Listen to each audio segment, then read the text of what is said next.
Assalamualaikum warahmatullahi wabarakatuh. Perkenalkan, nama saya Laila Rofiatunisa dari Prodi PPKN semester 2. Saya membuat video ini untuk memenuhi tugas mata kuliah Teori Sosial yang diampu oleh Bu Ida Putri Larasati dengan tema Implementasi Interaksi dalam Kelompok Primer. Yang pertama yaitu berjabat tangan seperti gambar di samping ini. Jabat tangan merupakan ritual pendek di mana dua orang saling menggenggam tangan kanan atau kiri mereka dan seringkali disertai oleh sentakan kecil pada tangan yang tergenggam. Umumnya jabat tangan dilakukan saat orang memberi salam dalam suatu pertemuan tertentu, baik di awal maupun di akhir pertemuan. Mengucap salam, memberi apresiasi, serta membuat persetujuan. Jabat tangan bisa dilakukan pula saat berkenalan dengan orang yang pertama kali kita jumpai. Berjabat tangan sudah menjadi kebiasaan yang dilakukan di berbagai negara termasuk di Indonesia sendiri. Bahkan jabat tangan dalam dunia bisnis sudah menjadi etika yang dilakukan para pembisnis dengan rekan kerjanya. Jabat tangan bukan hanya dilakukan oleh orang yang saling mengenal, tetapi juga bagi mereka yang belum saling mengenal. Dianjurkan untuk berjabat tangan agar kondisi pertemuan bisa mencair. Bahkan secara ilmiah terdapat beberapa manfaat jabat tangan seperti yang disebutkan dalam laporan yang dimuat oleh Journal of Cognitive Neuroscience. Para peneliti mencoba menemukan jawaban tentang pengaruh yang terjadi pada koneksi saraf akibat jabat tangan. Dan ternyata hasilnya, ketika kita berjabat tangan, otak memproduksi hormon kebahagiaan atau endorfin yang memberikan rasa bahagia ketika bertemu dan berjabat tangan kepada orang lain. Nah, yang kedua yaitu saling melempar senyuman. Seperti gambar di samping saya ini. Senyuman merupakan cara yang paling amat mudah untuk dilakukan. Hanya butuh waktu beberapa detik untuk membentuk bibir menjadi seuntai senyuman yang indah. Dan butuh beberapa detik untuk menahan senyuman tersebut agar tersebar dan dapat dilihat sebagai bentuk keramah tamahan seseorang. Salah satu cara yang begitu mudah dan sederhana untuk menyebar kebaikan kepada sesama manusia. Indahnya dunia dengan senyuman. Banyak hal yang bisa dilakukan untuk menyenangkan hati seseorang. Hal paling mudah untuk dilakukan adalah dengan tersenyum. Namun, sebuah senyuman menjadi mahal apabila orang tersebut enggan memberi senyuman kepada orang lain. Namun, mengapa sebuah senyuman terasa sangat sulit untuk dikeluarkan? Sebuah senyuman yang kita diberikan kepada orang lain nyatanya mampu memberikan syafaat bagi kita. Seperti contoh rahasia awet muda. Karena otot-otot pada wajah akan menarik sehingga membuat wajah kita terlihat lebih muda dengan kita tersenyum. Senyum pada hakikatnya adalah kebutuhan manusia. Barang siapa yang gemar tersenyum dan membuat jiwa, pikiran, dan hati menjadi seseorang yang tenang dan damai, dengan gemar tersenyum, tentunya hubungan antara sesama manusia akan jauh lebih baik. Dengan senyum kita bisa melihat keindahan dunia, karena dari situlah kita bisa mendapatkan ketentraman hati. Nah, yang ketiga yaitu bertatap muka, seperti gambar yang ada di samping saya ini. Manusia memang secara kodratik diciptakan sebagai makhluk sosial. Zoonpolitikon meminjam istilah filosofi Yunani Aristoteles, makhluk mandiri atau makhluk berkelompok. Berdasarkan kenyataan tersebut, maka manusia selalu membutuhkan setiap bantuan dan dari sesamanya untuk tetap bertahan hidup. Manusia boleh memiliki sifat egois, yaitu sifat yang tinggi, tetapi saja tidak bisa menepis fakta bahwa dia tetap bukan siapa-siapa tanpa bantuan orang lain. Contoh kecilnya, seseorang anak yang selalu membanggakan kekayaan seperti buah usahanya sendiri, padahal dia tidak bisa sukses tanpa orang tuanya, sanak famili.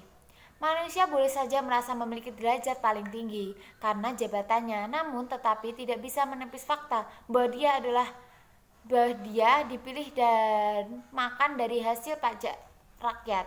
Masih banyak lagi fakta-fakta lain yang menguatkan kedudukan manusia sebagai makhluk sosial. pada ranah aplikasinya sehari-hari akibat dari kebutuhan akan bantuan sesamanya, maka dari itu mereka perlu untuk bertemu dan bertatap muka. Banyak faktor yang mendukung terjadinya pertemuan sebagai awal dari proses bertatap muka, antara lain kerjasama tujuan, kerjasama kondisi, kerjasama waktu, dan lain-lain. Pada era yang saat ini telah berubah, teknologi komunikasi dan informasi yang berkembang pesat lebih cepat dari laju panah yang ditambahkan dari busurnya, lebih lincah yang mengejar mangsanya seperti hewan. Maka interaksi manusia berupa tatap muka akhirnya tergantikan dengan hadirnya teknologi handphone, internet, televisi, gadget, dan lain sebagainya. Padahal dalam sebuah tatap muka mengandung makna spektakuler yang tidak akan mungkin tersubstitusikan oleh teknologi apapun. Nah, yang keempat yaitu bertegur sapa seperti gambar di samping saya ini. Bertegur sapa mencerminkan sikap sosial nilai-nilai Pancasila. Hal ini dikarenakan menyangkut soal sila kedua, yakni kemanusiaan yang adil dan beradab. Kemanusiaan yang adil dan beradab bahwa kita menghargai orang lain dengan salah satu caranya adalah bertegur sapa sebagai wujud dari kemanusiaan yang beradab. Sila kedua adalah sila yang memanusiakan manusia, sehingga bertegur sapa adalah upaya untuk membuat kita ikut berpartisipasi dalam membangun asas Pancasila sebagai dasar negara. Dan yang terakhir adalah kontak guru dan murid seperti foto di samping saya ini. Manusia sebagai makhluk sosial dan hidup berkelompok dalam kehidupan sehari-hari tentu tidak luput dari interaksi dan komunikasi. Komunikasi adalah proses penyampaian pesan dari komunikator kepada komunikan audien, baik itu dalam bentuk simbol, lambang, dengan harapan bisa membawa atau memahami pesan itu kepada peserta didik atau siswa. Jika di kelas atau pada masyarakat, serta berusaha mengubah sikap dan tingkah laku. Dalam dunia pendidikan, proses pembelajaran akan lebih efektif jika komunikasi interaksi antara guru dan siswa terjadi secara intensif. Dalam pembelajaran di dalam kelas, proses komunikasi akan berlangsung sangat baik antara guru ke siswa. Dalam hal ini, peserta didik atau sebaliknya antara peserta didik dengan guru atau pendidik, di mana materi pembelajaran merupakan pesan dalam proses komunikasi pembelajaran, yaitu sering dipandang sebagai jantung dan inti kegiatan pembelajaran. Dalam komunikasi pembelajaran inilah terjadi interaksi edukatif yang berlangsung bentuk pertukaran pesan yang tidak lain adalah materi pembelajaran. Dalam konteks komunikasi pembelajaran, guru ditempatkan dalam posisi sebagai komunikator. Oleh karena tugas dan peran guru sebagai pemimpin pembelajaran memposisikan menjadi komunikator, sebagai siswa di tempat sebagai komunikan atau peserta didik.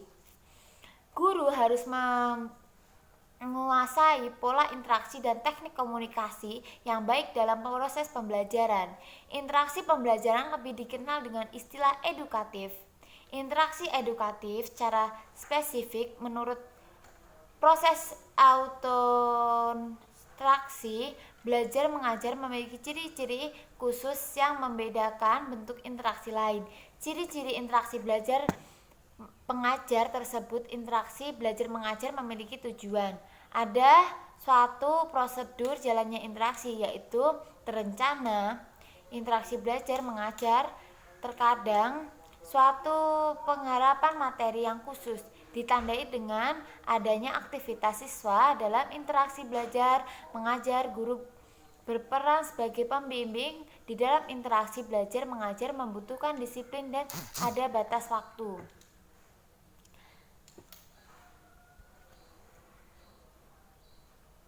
Nah, jadi guru dan siswa harus saling interaksi yang aktif agar siswa dapat berkomunikasi dengan baik dengan gurunya. Nah, sekian penjelasan dari saya tadi. Apabila ada kurang lebihnya, saya mohon maaf. Dan saya mengucapkan selamat menunaikan ibadah puasa bagi yang menjalankan. Wassalamualaikum warahmatullahi wabarakatuh.